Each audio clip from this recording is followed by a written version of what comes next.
Hey y'all, got a long video today. So long I started writing this last night. It is Political Hip Hop Monday. It's February 24th, and I am excited for today's album. Today's album is Bell Hooks by BBU.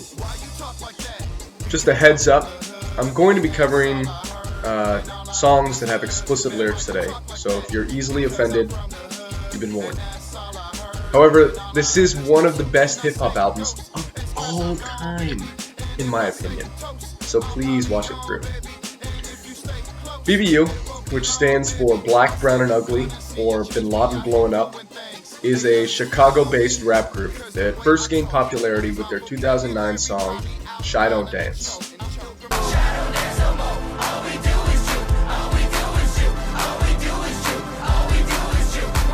From there, they released an album in 2010 titled Fear of a Clear Channel Planet, referencing the album of the day from 2 weeks ago, Fear of a Black Planet, both in its name and its album art. That album earned them the title Political Party Rap by the Chicago Reader. It's music that was very much danceable but still carried by messages. BBU is music that I have never heard before or after. When they decided to make an album, they had wanted to include more conscious rap lyrics, but they didn't want to pigeonhole themselves like a lot of conscious rap does. In an interview, one of the members, Jason Perez of the group, said, "We want music that we can send to our cousin or whoever's locked up, and they can relate to it and get down to it and have it not sound like a Mos Def thing." Fear of a Clear Channel started their political party rap sound, and on today's album, Bell Hooks, they accentuated it. The album, named after author, feminist, and activist Gloria Watkins, starts with the dramatic poem Wake Up Call. Its message sets the mood and the tempo for the album, and transitions well into the next song. Outlaw culture and the hood are like this decade's The Message. They're true political party rap songs. They got great hooks, hard-hitting Chicago beats that still bump today, and heavily nuanced, multifaceted lyrics delivered by three great writers, each with their own style and story. Bo Sia is a great rap song about finding a woman. What makes this song great is how original of a song it is. The hook is, "Hey shorty, I ain't no player, but I'm trying to figure out what's your major. What's my major? What's your major? All the other shit we can get to later. Hey shorty, I ain't no player, but I'm trying to figure out what's your major. What's my major? What's your major? All the other shit we can get to later." The song honors women in the same way last week's album, Brown Skin Lady, does. A big thing that I had an issue with when I first started listening to rap was the prevalence of sexism in rap culture. When I was 15 and discovered groups like Deltron 3030, Das Racist, and BBU, and saw that they didn't say the B word, well, that's what let me first get into hip-hop. Mr. Goodbar is a great skit parodying popular rappers of the early 2010s. Now is probably a good time to note that this album was put out by a collaboration of two labels, the now seemingly defunct New York streetwear / label Mishka and Diplo's Mad Decent. I really find Diplo's involvement in this pretty fascinating.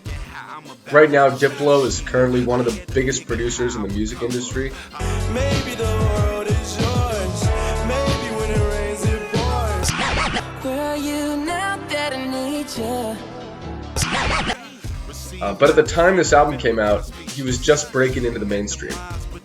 He gained notoriety by producing MIA's 2008 single Paper Planes,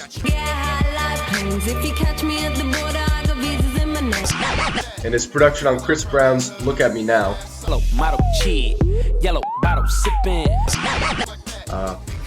Probably is what made him, in 2013, the household producer name. But before 2013, he was still involved in the underground, putting mixtapes like this and Das Racist Sit Down Man out through his label, and also even including some production on these mixtapes tracks. Anyways, back to the album. The song Kurt De La Rocha, named after Rage Against the Machine's vocalist, borrows its hook from Ram's Killing in the Name and takes it to new heights. The song Michael Scott is a great skit that makes fun of band management, band managers, and marketability of bands. 26th and Cali, named after the cross streets of Chicago's county jail, probably has the best hook on the album. Something that doesn't come easy because all the songs on here have great hooks. In the lyrics, they paint such a great picture. My city is like a zoo, my city is like a zoo. These crackers keep us in cages, we crazy when we get loose. My city is like a zoo, my city is like a zoo. These crackers keep us in cages, we crazy when we get loose. My city is like a zoo, my city is like a zoo. These crackers keep us in cages, we crazy when we get loose. Check it. The next track, Cormega, named after the rapper whose lyrics commonly focus on street issues, features an instrumental of... Dude, I cannot for the life of me remember who did the original song. It's so good though. I thought it might have been Eddie Hazel, but I don't think it is. The album art is like, it's got like a black background, and it's definitely 70s. I think it's like Hendrix. It's Hendrix-esque. It's not Hendrix though. If anyone knows who it is, after you listen to the song, please tell me. Now we get to The Wrong Song. The Wrong Song is my favorite song on this album. It contains Jason Perez's best verses. Let's listen. Won't stand up for your stars like a banner. Don't play me on your clear channel. Won't feel ashamed, have something to say. I'm so bold with the USA. Afraid of America, afraid of myself. Don't trust my country, don't trust myself. I am America, cocky and arrogant. We kill them, call them terrorists. How can I say that I'm anti-war? Pay these taxes to fund these wars. Lost my soul to these sweatshop clothes. Lord save my soul, but it's just store clothes. Who cares about the Afghan war? Turn on the TV, Jersey Shore. Don't worry about Arizona's laws. Just keep dancing to the wrong songs. There is so much to unpack just in these lyrics alone. Not to mention the whole rest of the song, continued by MCs Elect and Epic. Not to mention the whole album. But I'll try and unpack these lyrics. YouTuber user Less Lossy Reviews detailed this album's energy well, and I think it applies to these lyrics. So no, although I might not be someone living in Chicago who's seen sort of it all, or has had friends, in this sort of in situations that are talked about on this album, I still think that I get that there's so much passion and will behind what is going on in this album. And when I said anger earlier, I don't really mean an anger where like an aggressive anger. I mean an anger where you really want to change something. You want to be you want to be a part of positive change. That's the kind of anger I hear on this album. Yes, the album vocals are aggressive and in your face, but these guys don't want to hurt you. Like Jason Perez says on Spaghetti. No, not a racist, no, not a terrorist. Just want white America to go see a therapist. Before this, I had never heard of people rapping about being anti-war. The past 8 years since this album's release, I still have only heard 2 rap acts talk about anything relating to being anti-war in their music. And I've listened to hundreds of rap records. It was really powerful to hear this when I was 15, 16, 17, as I learned more about atrocities of war that my government has been a part of. BBU was something I could latch onto and know there were other people out there that felt the same.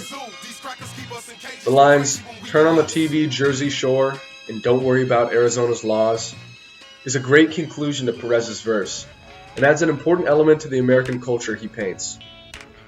All these very 21st century American things, self-doubt, anxiety, the Afghanistan war, press conference, revisionist history, sweatshop clothing, they're all possible because people hide away, not worrying about local laws being put into place, and instead escape into the world of cheap entertainment, at the time, a la Jersey Shore. The entire album is a really rich tapestry. Before I close out, I'll mention a few things worth noting that I didn't cover yet. I'm gonna sneeze, dude. Richard Epic Wallace. I see him like the slugger of this group. He's probably one of the best MCs of this decade. His writing and vocal delivery sometimes gives me the chills. Let's listen to just one random verse of his. We'll do 26th and Cali. Nah, we're actually gonna do outlaw culture. Wrote this for the middle class, civil / little man who's melting pots of riddle land and suffocates in sinking sand. Plans of fortune, mass abortion, feeling like a life contortionist.